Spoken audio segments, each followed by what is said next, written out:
El país no sale del dolor que le ha producido el caso de la niña indígena de 12 años violada por 7 militares que ya aceptaron haber cometido el atroz crimen. Al atroz hecho en sí se suma hoy otra no menos grave decisión y polémica por demás. Todos se están preguntando por qué, cuando se han pedido castigos mucho más duros contra los violadores o agresores sexuales de niños, a estos soldados resulta que en lugar de enviarlos a prisión, se les mandó a una guarnición militar. Pues Juan, en minutos nuestro director Juan Roberto Vargas dialogará con la delegada de la Fiscalía que lleva la investigación. También están listos nuestros demás periodistas con los hechos del momento y comenzamos con Freddy Gómez, quien ha seguido de cerca este terrible episodio. Freddy, exactamente, ¿dónde permanecen a esta hora los militares?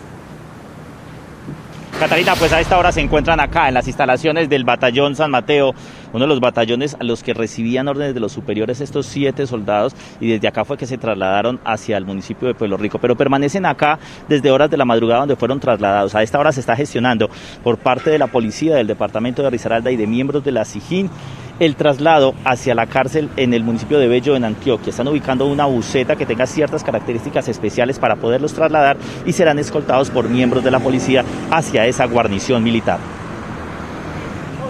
Cuenta la secretaria de Desarrollo Social de Pereira que la niña víctima de abuso, con el paso de los días, presenta tristeza y cuadros de ansiedad, por lo que fue necesario traer a la familia. La niña tiene episodios en los que es evidente el dolor, el temor, el miedo que se puede estar sintiendo.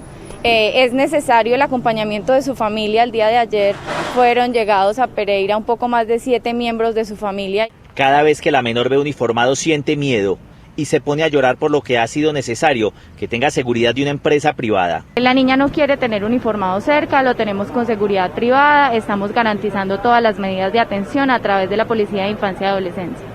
Según los especialistas médicos en psicología infantil, se debe desarrollar un largo tratamiento. La niña necesita un tratamiento o una intervención psicológica, es posible que también sea psiquiátrica, psicológica, para que la niña pueda superar, hacerle como todo un restablecimiento como víctima, ¿sí?, de una situación en la que fue intimidada, en la que fue atropellada en su intimidad. En las próximas horas se tendrá que tomar la decisión de cuál va a ser la actuación para garantizar el restablecimiento de los derechos de la menor.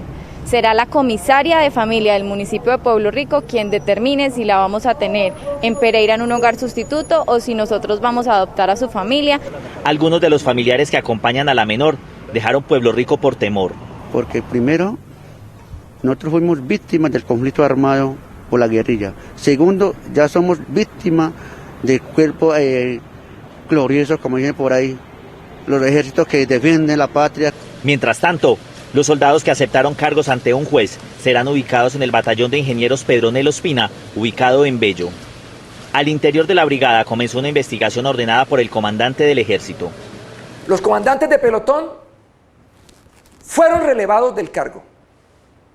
Se dio apertura a la investigación disciplinaria por parte de la unidad táctica. Se aportaron las pruebas físicas y documentales solicitadas por los entes de investigación judicial. En la investigación interna del ejército se escucha a los comandantes de las unidades militares encargadas del pelotón para saber por qué no estaban al frente de los 7 soldados que se declararon culpables de haber violado a la menor de 12 años.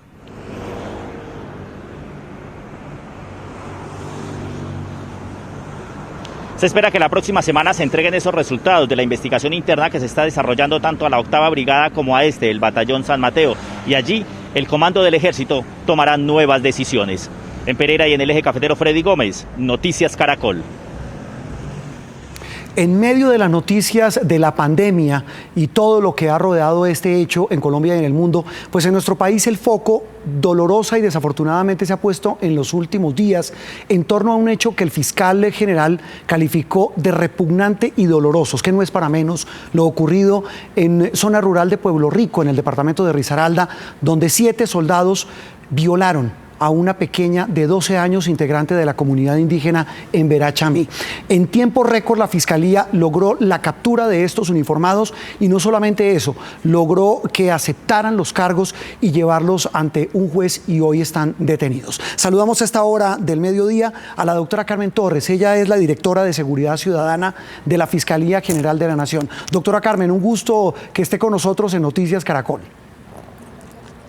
Muy buenos días, Juan Roberto, muchas gracias. A usted por atendernos. Doctora Carmen, usted ha estado con el grupo de fiscales encargada por el fiscal general al frente de esta investigación de este hecho doloroso.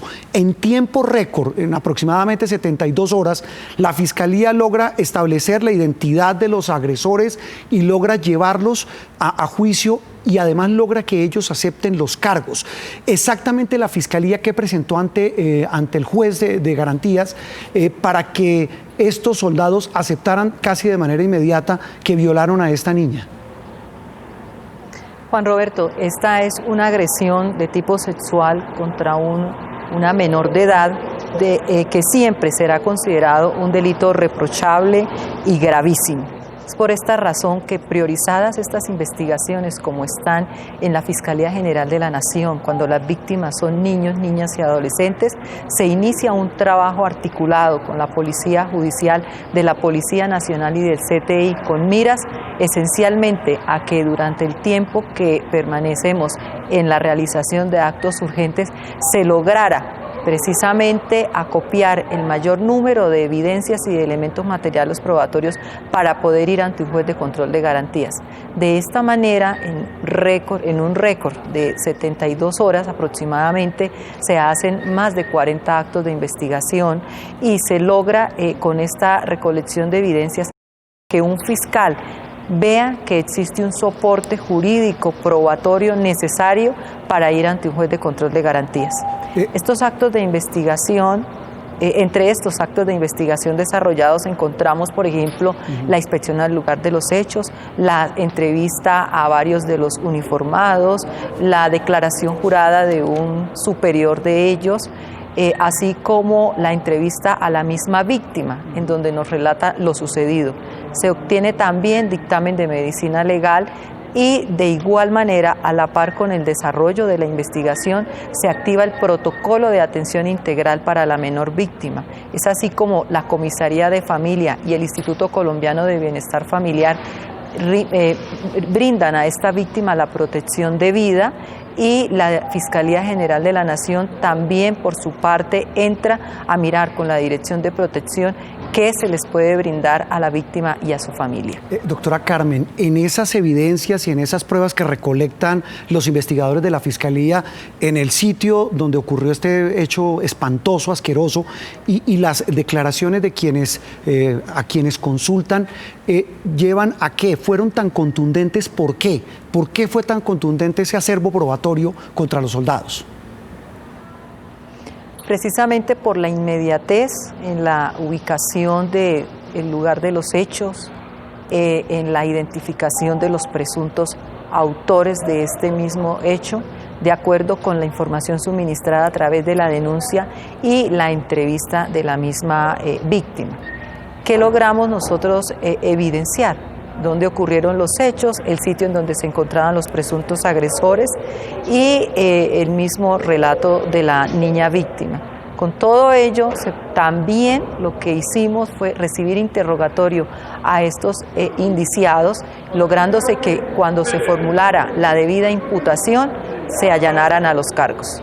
Máxime también que teníamos prioridad porque era una víctima menor de edad y frente al repudio de todo el país y el rechazo total de la Fiscalía General de la Nación, creo que esto incide, porque Juan Roberto, como padres de familia que somos, vemos que no hay explicación para la comisión de una conducta punible como la que aquí investigamos. No, es que eso no tiene perdón de ninguna consideración. Usted tiene toda la razón, doctora Carmen. Tal vez ahí hay otro elemento también importante en la investigación que el país debe conocer y usted me corrige, estoy leyendo acá, que el informe forense que hicieron los peritos, sus investigadores, en el lugar, en la escena del crimen, la hicieron con luces forenses. ¿En qué consistió ese examen, esa diligencia?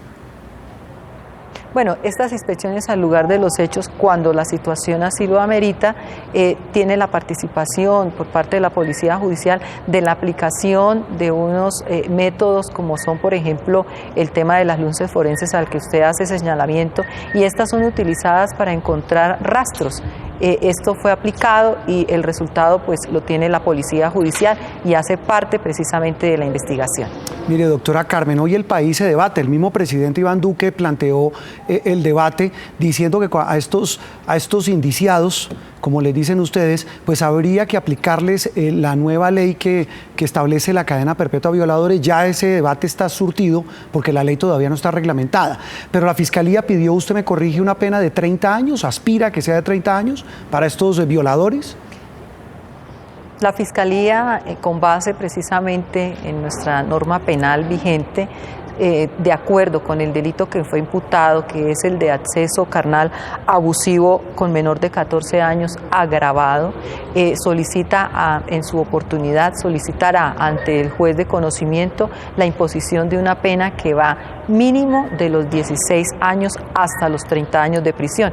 Pero efectivamente es un juez de la República quien verificará, evaluará y decidirá dentro del ámbito de su competencia cuál es la pena a imponer. Usted, ahora que menciona el delito que les imputan a estos soldados violadores, doctora Carmen, usted dice que fue acceso carnal abusivo con menor de 14 años. ¿Por qué no se les imputó acceso carnal violento? Que entiendo hay una diferencia y un agravante. ¿Cuál es la explicación que se da en términos legales? Si lo miramos, como están cuestionando el tema de la pena es completamente igual, va de 16 a 30 años. Pero lo más importante acá, Juan Roberto, es explicarle a la comunidad que efectivamente lo que se hizo fue presentar por parte de un fiscal ante un juez de control de garantías una evidencia y unos elementos materiales de prueba que habían sido recolectados, con el cual se sustenta precisamente la comisión de este delito, y es con base en él que se formula una imputación y se solicita una medida de aseguramiento que fue concedida por el juez de control de garantías.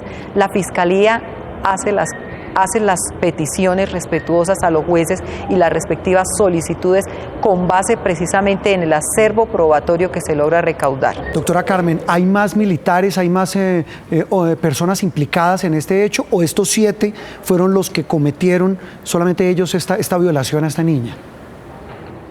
Con lo que tiene de evidencia la Fiscalía son estos 7, 6 de ellos en calidad de autor y 1 de ellos en calidad de cómplice. Los 7 fueron cobijados con la medida de aseguramiento de detención preventiva en establecimiento carcelario previa solicitud de la Fiscalía General de la Nación, análisis por parte del juez y decisión del mismo. Sobre el tema de donde los van a recluir, doctora Carmen, ustedes dicen que piden que sean llevados a una cárcel. ¿Por qué los mantienen en un batallón? ¿Por qué no los llevan a una cárcel donde están los demás violadores de niños en Colombia? A los jueces las peticiones pueden ser de parte de la Fiscalía como también de la defensa, entre otros, que son las partes que intervienen en las audiencias. Y esa es una petición que hace la defensa al juez, que en su momento evalúa, y si así lo considera pertinente, él es como autoridad quien decide el sitio de reclusión de los asegurados. O sea, pero ustedes pidieron que se los lleven a una cárcel. Nosotros solicitamos medida de aseguramiento de detención preventiva en establecimiento carcelario, pero la defensa hace una petición que el sitio de reclusión corresponda a una guarnición militar, y es avalada por el juez, quien revisa, evalúa y decide de acuerdo con los criterios que ellos tienen para estas decisiones. Esta pregunta, doctora Carmen, es de mecánica judicial, pero pues también a mucha gente le ha llamado la atención. Si bien el haber aceptado cargos estos hombres no implica que reciban rebaja de pena, pero lo que sí se dice es que pueden redimir parte de la pena con estudio y trabajo. ¿Se compadece que estas personas que cometen semejante crimen tan espantoso, pues rediman pena con trabajo de estudio? Lo que nosotros hemos podido evidenciar y hemos podido solicitar al juez de control de garantías, entre otras, luego de imputarle este delito, es la medida de aseguramiento de detención preventiva en establecimiento carcelario. Miramos la pena que va de 16 a 30 años, que la pena también la fija en su momento el juez de conocimiento correspondiente. Respecto de rebajas, como usted lo menciona, el allanamiento a cargos jamás en los delitos que tienen que ver con niños o víctimas contempla alguna consideración frente a rebaja de penas, como sí lo contempla en otros delitos distintos. Pues doctora Carmen Torres, directora de Seguridad Ciudadana de la Fiscalía, un gusto que haya estado con nosotros. Tal vez una reflexión final. Ojalá también haya esa misma celeridad con la gran cantidad de casos. Este año ha habido 6.479 abusos sexuales contra niños en Colombia. Ojalá, repito, en medio de las limitaciones de personal que tiene la Fiscalía, se avance en esos casos como se ha avanzado en este. Doctora Carmen, muchas gracias por estar con nosotros de Noticias Caracol.